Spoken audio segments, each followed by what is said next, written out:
이번 대책은 과학적인 수요조사와 현장의 불편사항을 토대로 보통업 방식에 따라서 수립이 되었습니다. 12,000명의 방한 외래 관광객들을 대상으로 관광객 불편 요소를 직접 조사를 했고 6개국의 1,800여 명의 해외 소비자와 251개 해외 현지 여행사를 대상으로 방한 여행 수요 조사를 병행 실시했습니다. 또한 대국민 아이디어 공모, 지자체, 학계, 경제계 등 다양한 이해 당사자의 제안 결과를 토대로 관계부처가 20차례 이상 협의를 통해 해결 방안을 마련하였습니다. 작년도 우리나라의 관광산업은 당초 수립한 정책 목표를 훨씬 뛰어넘어서 외래 관광객 입국 1,114만 명, 관광 수입 미화 140억 달러를 달성하는 등 양적 성장을 거듭해 왔습니다. 하지만 양적 성장의 뒤편에는 저가 덤핑 관광, 숙박, 무자격 가이드 문제 등 우리가 관광 선진국으로 도약하기 위해 뛰어넘어야 할 질적 개선 과제들이 산적해 있습니다. 이번 대책은 외래 관광객들의 불편을 해소하여 관광 서비스를 질적으로 한 단계 도약시키면서 미래형 관광 콘텐츠를 발굴하여 전략 관광 산업을 육성하기 위해 마련하였습니다. 그러면 이번에 마련한 관광 불편 해소를 위한 제도 개선과 전략 관광 산업 육성 방안의 주요 내용을 간략하게 말씀드리겠습니다. 첫째로 외래 관광객들의 관광 불편을 최소화하겠습니다. 중국과 동남아 관광객을 대상으로 복수 비자 발급 대상과 유효 기간을 확대해 나갈 방침입니다. 이에 따라서 중국의 경우는 복수 비자 발급 대상층이 3천만 명 증가하는 효과가 있을 것으로 추정하고 있습니다. 동시에 중국과 동남아 관광객이 급증하는 추세에 대응하여 다문화 인력을 관광 가이드로 양성하는 등 중국, 동남아권 관광 통역 안내서를 대폭 확충하겠습니다. 또한 금년 10월부터 관광경찰 제도를 운영하여 안전하고 편리한 관광 항공의 이미지를 구축하고자 합니다. 관광경찰은 관광 관련 범죄의 단속과 예방, 관광객의 보호, 교통, 여행정보 제공 등 다양한 기능을 수행하게 됩니다. 둘째, 관광업계의 현장 애로를 해소하고 투자의 걸림돌을 해결하겠습니다. 외래 관광객들에게 호텔 숙박 요금에 부과된 부가가치 세를 사후에 환급하는 제도가 한시적으로 도입됩니다. 최근 일본 관광객 급감으로 관광업계가 어려움을 겪고 있는데 호텔 숙박 요금에 부가가치세 환급 제도를 도입하면 외래 관광객 유치가 늘어나는 효과가 있을 것으로 기대하고 있습니다.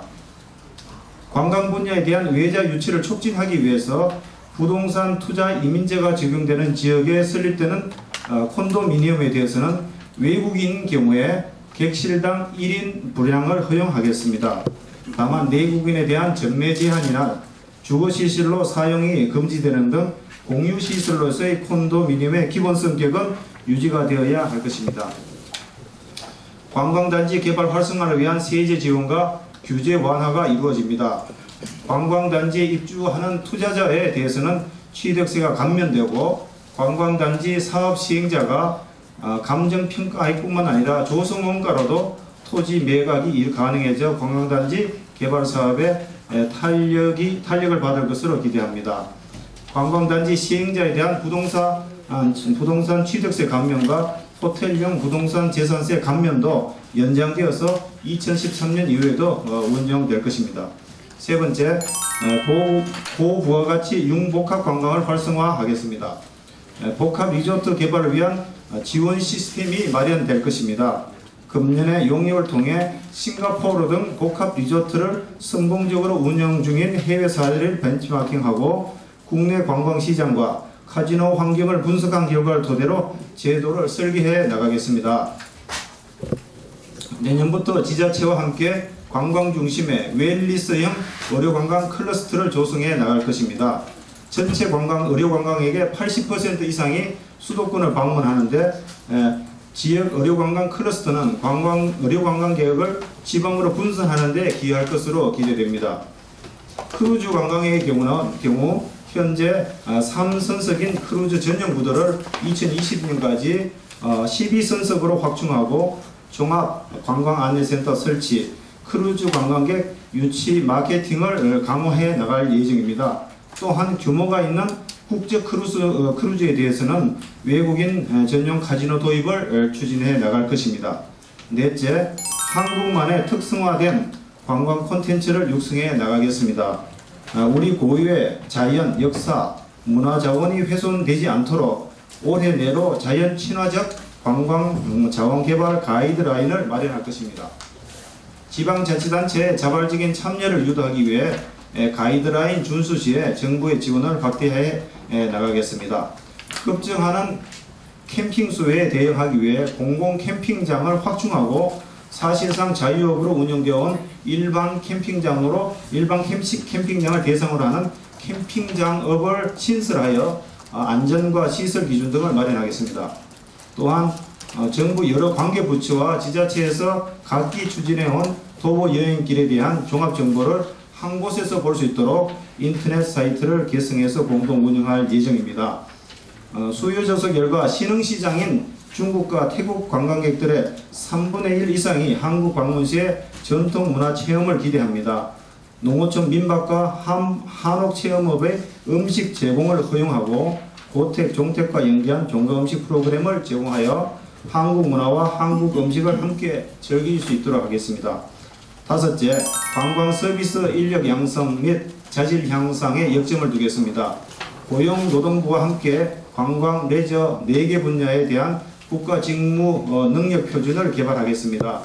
관광업에서 인력은 시작이자 끝입니다. 마지막입니다. 그럼에도 관광교육은 이론 위주로 이루어지고 있고 현장과의 괴리도 큽니다. 이런 관광 분야에 국가 직무 능력 표준이 개발되면 이를 토대로 자격증 제도 개선과 호텔 학교 인증제를 도입하여 실무 위주의 교육을 확산하겠습니다. 기대 효과에 대해서 말씀드리겠습니다.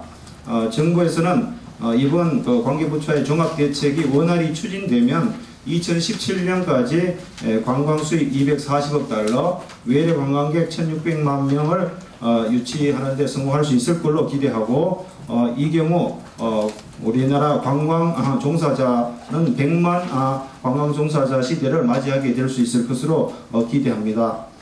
정부는 이번 대책이 제대로 이행될 수 있도록 주기적으로 이행점검을 하고 철저히 모니터링해 나가겠습니다.